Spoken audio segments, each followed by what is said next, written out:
সেই বিষয়টা নিয়েই আলোচনা করা যাক। DKMS অর্থাৎ German bone marrow donor centre হলো সেই বিখ্যাত জার্মান সংস্থা যারা পথ চলা শুরু করেছিল একটা হৃদয় বিদারক মৃত্যুর কারণে। সালটা 1990। জার্মানির কোলং শহরের পিটার হাফের জীবনে নেমে এলো এক ভয়ঙ্কর অন্ধকার। পিটার জানতে পারলেন তার ভালোবাসার জীবনসঙ্গিনী মেকটিল্ড হাফের শরীরে বাসা বেঁধেছে লিউকেমিয়া, ব্লাড ক্যান্সার।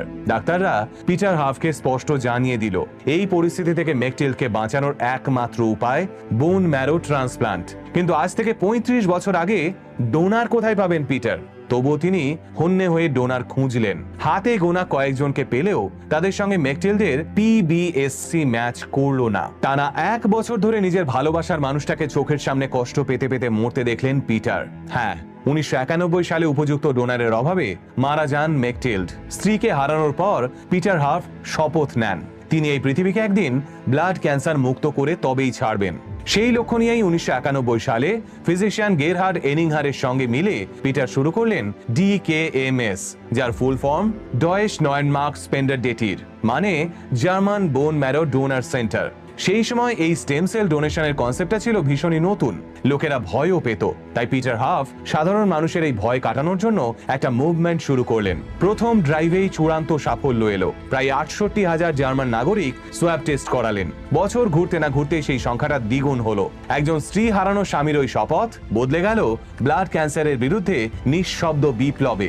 মাত্র 1 বছরের মধ্যে পৃথিবীর সব থেকে বড় স্টেম সেল ডোনারের নেটওয়ার্ক তৈরি করে ফেললেন পিটার। কয়েক বছরের মধ্যেই পিটারের তৈরি করা এই নেটওয়ার্ক জার্মানির সীমানা ছাড়িয়ে ছড়িয়ে পড়ল America, United Kingdom, Poland, Chile, South Africa এবং ইন্ডিয়ায়।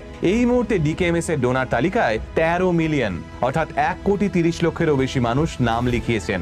1991 সাল থেকে আজ অব্দি DKMS এর দৌলতে 1,25,000-এরও বেশি সাকসেসফুল স্টেম সেল ট্রান্সপ্লান্ট সম্ভব হয়েছে।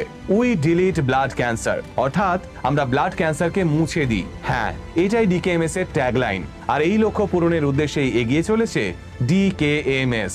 তবে তাদের এই লক্ষ্য পূরণ একমাত্র তখনই সম্ভব যখন আপনারা এগিয়ে আসবেন। আমি তো ইতিমধ্যে DKMS এর ডোনার তালিকায় নাম লিখিয়ে ফেলেছি, এবার পালা আপনাদের।